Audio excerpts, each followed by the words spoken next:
Hello, guys. This is Jennifer. Today we're going to read part three of an original fairy tale, an archetypal story where all parts and pieces are representing aspects of one person's psyche. If you have a journey of recovering from things like complex trauma or long-term stress or just the heavy weight of the culture that we live in, this is for you. I'm not going to have a lot of pictures and graphics here because I want you to use your original technology, your image making machine here. I want you to connect with the story, not externally, but internally. When it comes down to it, it's a story about you and me and our collective. So let's get into it.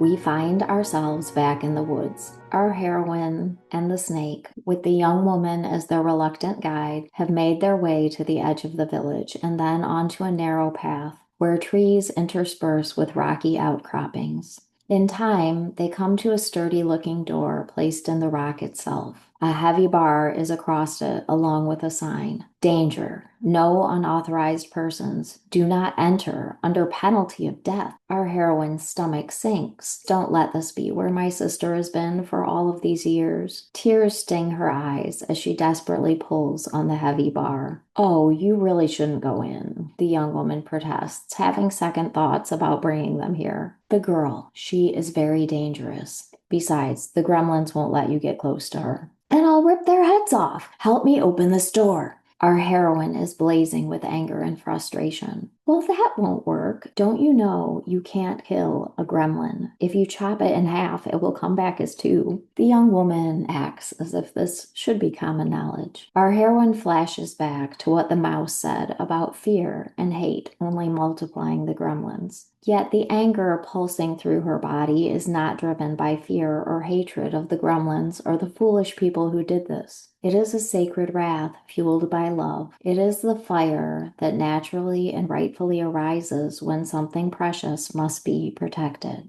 Despite the intensity, she is not out of control, but perfectly clear, her eyes focused with intention as the potent indignation propels her little muscles to push harder than she ever had. Help me! The snake, feeling it all too, is already there, and the young woman is so moved by our heroine's determination, she forgets her own fear and joins the effort. At last, the bar dislodges and shifts. The door creaks open. Whatever awaits, there is no way they are leaving without the crown princess. And so they step into a descending tunnel, the path dimly lit with torches that thankfully have been left burning. Aside from their steps, perhaps slithers, and water dripping from the rock here and there, everything is quiet. The only other thing our heroine hears is her own heart almost beating out of her chest. Oh, where is she? Sister, Sissy, are you here? Then, what was that? A whimper? Then again, silence and scuttling, like clawed feet quickly moving across the rocky floor. A lot of clawed feet. Sissy! Our heroine's shout echoes. Shh, the gremlins, we need to go back. The young woman's moment of bravery is gone, and even in near darkness, it's plain the color has drained from her face. But our heroine, she is unflinching, fully embodied potent power. Everything in this kingdom belongs to me. They will stand down. She keeps moving closer. Sissy, it's me. Where are you? Another whimper, a bit louder this time.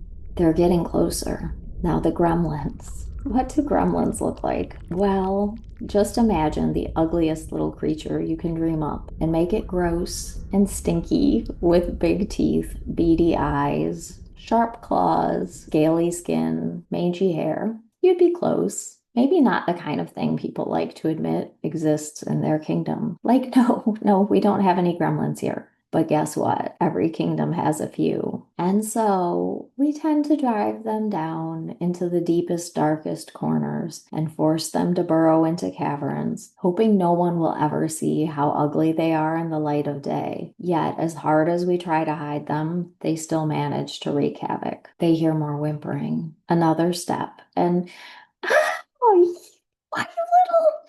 It's our heroine pulling one of the hideous things from her arm and throwing it like a hot potato. It skitters away. Thankfully, there's no harm done, except a badly snagged shirt sleeve. Looking up from tucking threads, she makes out a shadow. Then, yes, eyes, human eyes. Sissy, is it you?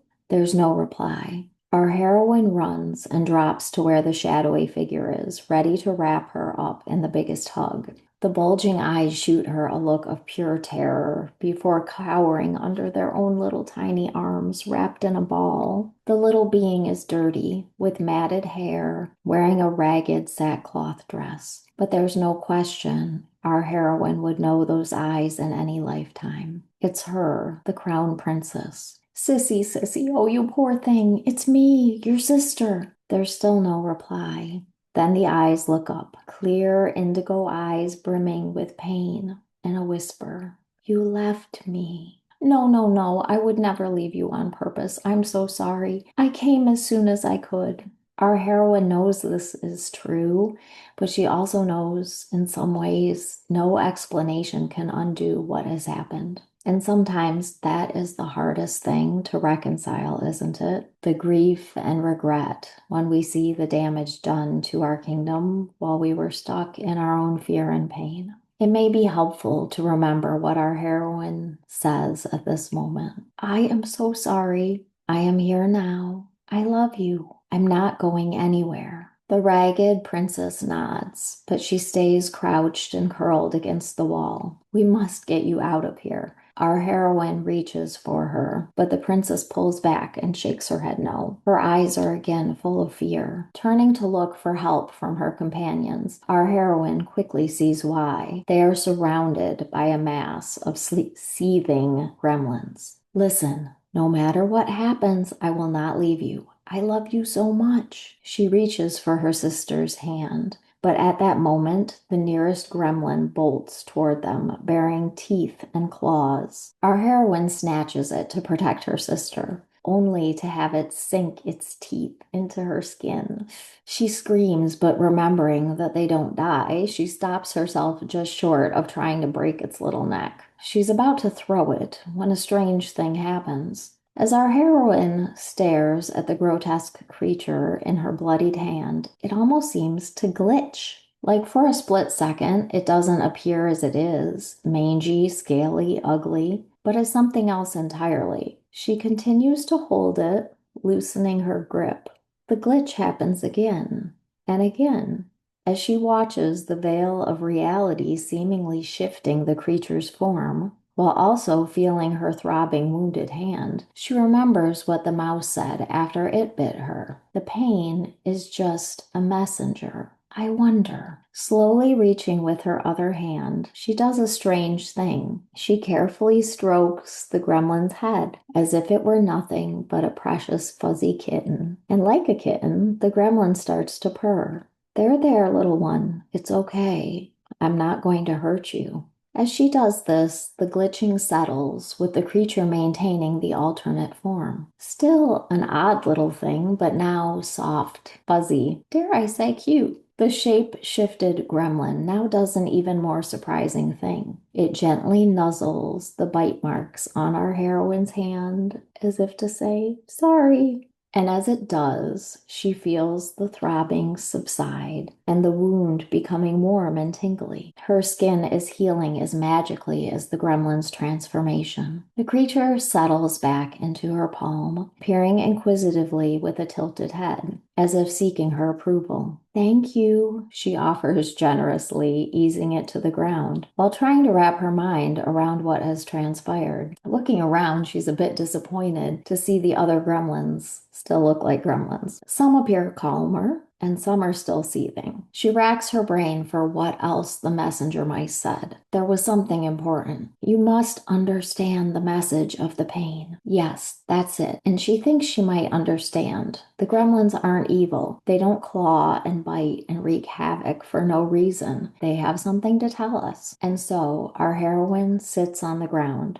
surrounded by a lot of ugly gremlins and one cute one, gesturing to her sister to sit next to her and nodding to the young woman and the snake to assure them she has a plan, more or less. So, I don't think we've been properly introduced. She's still trying to figure out what to say, not knowing if all the gremlins can be transformed or if the one could shift back with the wrong words. I'm a princess of the royal family, a guardian of this kingdom, and along with the snake, we have come to help. I suspect you are here to help too. Will you tell me about, yourselves? There is a mixed response from the gremlin horde. Some seem more on edge, producing odd, disconcerting, growly noises. Others appear confused, as if the wheels are spinning behind their beady eyes. Just a few start to glitch. The one who has been transformed steps forward first, bows reverently, and lo and behold, it speaks. Your Highness, please forgive me for biting you earlier. It is my job to protect the kingdom and make sure the young princess doesn't leave.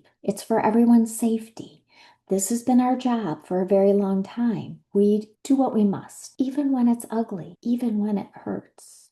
The creature trails off as if remembering many things it would rather not. Dignified but sorrowful, it looks back at our heroine. We are bound to serve, and we do so willingly. We prefer it from this form when possible. Our heroine bows back to the soft little being. Thank you for your service to this kingdom. And then, remembering the mice, she adds, may you be filled with love and kindness. And you know what? The creature begins to beam with a soft glowing light. One might hope this would be contagious, and maybe it is, as some of the glitching gremlins have settled into a kinder form. But some of them look even more menacing, twitchy, and unsettled. One of the biggest, ugliest ones skitters forward. Our heroine bows to the grotesque creature with the same air of respect. Please speak freely, she offers, sensing it has a message as well. Your Highness, with all due respect, I must say, you don't understand. We gremlins, we have to do terrible things. We cause storms in the kingdom, create chaos. To you, it may seem like nothing but trouble, and you wish we'd just go away. But we can't. If it wasn't for us, everything would fall apart. If we were sweet and soft and let the crown princess run wild, every part of this kingdom would be in grave danger. We all wish it was different. Side-eye to his fuzzy counterparts. But it's not. Thank you for your honesty. Our heroine responds slowly while racking her brain for some next logical step. She isn't finding one, and for a moment the frustration and anger begin to swell again. I do wish they would just go away. These gremlins can all just go to... Not right. They're trying to do their job the only way they know how. I hear that you are trying to protect the kingdom and wish it were different. What would have to happen for it to be different? The big ugly gremlin doesn't hesitate in response to her question. We would have to know the kingdom and the crown princess are safe. With those words, its form starts to glitch. Oh, but things are safe now. The danger has passed, and I will take care of my sister. You don't have to worry about her anymore. Our heroine is so hopeful this is all it will take, but the gremlin snaps back in form and words. But you haven't taken care of her. We have. You haven't done your job, and so we've had to with limited resources. We've abandoned our work to do yours. So with all due respect, Your Highness, we, or most of us, side-eye again, don't trust that the kingdom is really safe. I understand. Of course you don't trust me yet. And while our heroine is frustrated, she does get it. I hope you will allow me to earn your trust. You said you've had to abandon your work. Please excuse my ignorance, but what exactly is your work? The gremlin is clearly touched by being asked this as the glitching begins again and it starts to hold a softer form. It speaks with its voice softened too. We each have our own gift to offer the kingdom because we've been banished to the shadows here. The shadow of those gifts is all you have seen. If I may offer my example, my own gift is majestic strength. But when I'm in my shadow form, the only energy I can produce is destruction. So you see, that is how it works. This is a lot for our heroine to take in, and she doesn't fully understand how it works. But she realizes there is more to her kingdom than she had known. Thank you for sharing that, and thank you for your service. May you be filled with love and kindness, so that the kingdom may benefit from your majestic strength. With that blessing upon the creature, it too begins to glow with radiant light. Looking over the mass of partly soft but still mostly grotesque gremlins, she offers, "Would anyone else like to tell me about your gifts?" A particularly mangy one steps forward. "I'd prefer to tell you about my shadow first." "Oh, of course, please do." The creature talks for a long time, telling many tragic stories about the things it has done, things that caused pain and harm but seemed like the only option at the time. After all, there are limited resources when stuck in a dark place and in a shadowy form. Our heroine's heart aches hearing all of it, and when the gremlin has said its piece, she speaks the same blessing upon it. "Thank you for your service to the kingdom. May you be filled with love and kindness." This one seems slow to glitch, though, for it is clearly still deep in its own sorrow and shame.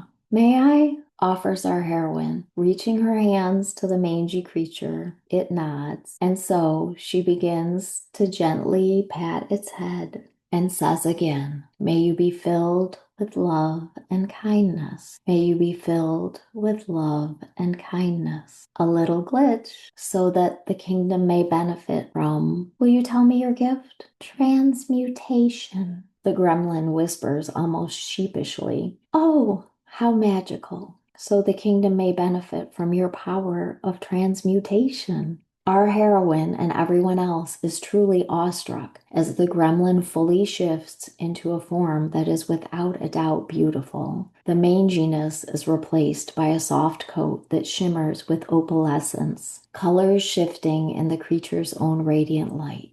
And with that, at least half of the still shadow-formed gremlins begin to glitch. By now, our heroine and the others are desperately curious to know what gifts each gremlin holds in its light body form. But first, their shadow stories must be heard, so they sit and listen. One by one, the gremlins come forward and share. Some talk about distracting the crown princess with mazes, cakes, and fantastic stories. Others tell about how they whispered tales of impending doom into the ears of sleeping villagers to interrupt their dreams and ensure they woke up too anxious to venture into the woods. It almost always worked. There were recollections of breaking things and stirring up bad weather. This was to keep everyone focused on survival, lest they begin to think too much, question too much, or want too much. And yes, they hear about the gifts too: compassion, tenderness, initiative, justice, inspiration, creativity, far-seeing. So many amazing gifts that had barely seen the light of day.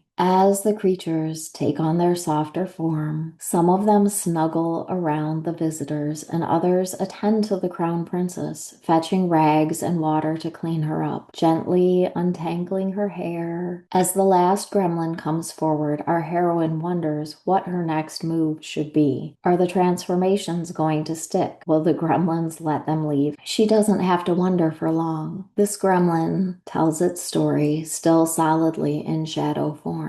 And it's an odd one, with scales as black as night that look almost sticky like tar. The creature's tale seems to have a theme that our heroine can relate to: stuckness. It tries to explain, "My job was to lead villagers into quagmires, you see, to keep them from straying too far into the woods.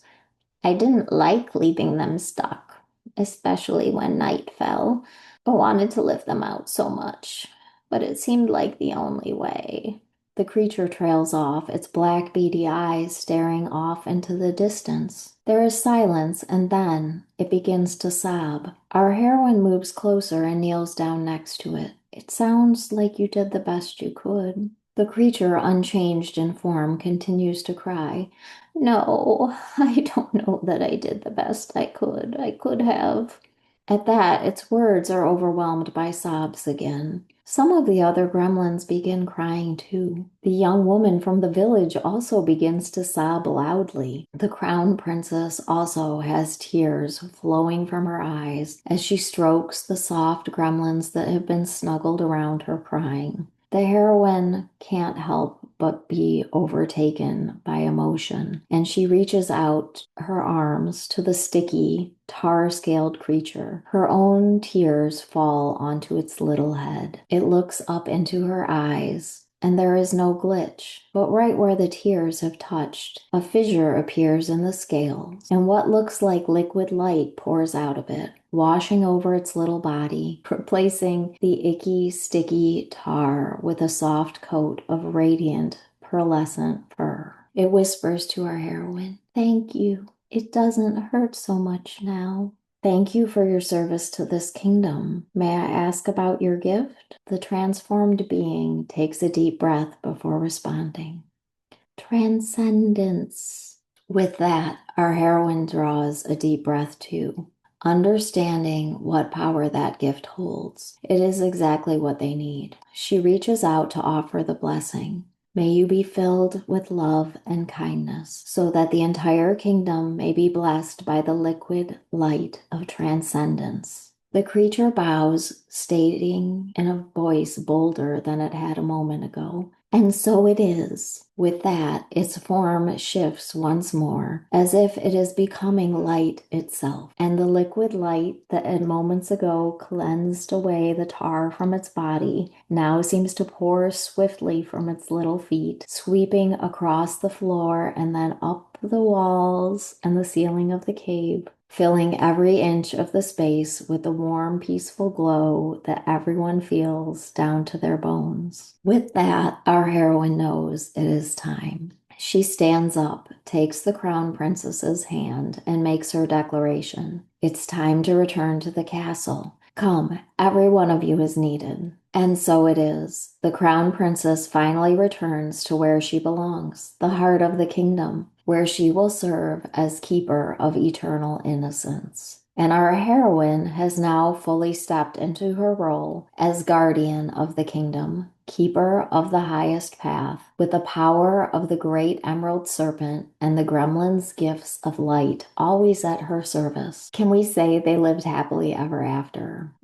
Well, it seems more appropriate to say they thrived ever after by continuing to build a world filled with love and kindness. May we each learn to do the same. Thanks for being here for the story. The symbolism is coming up next. If you'd like more resources for claiming your own heroine energy and taking ownership of your internal world, you can pop over to my website, sacredstorymedicine.com. Or for now, move right on to the next video and be sure to subscribe because we have more original archetypal stories coming up and also just general resources for moving through trauma and long-term survival stress and burnout. I'm a somatic movement therapist and I will share lots of good stuff with you here. So thank you for being here for it.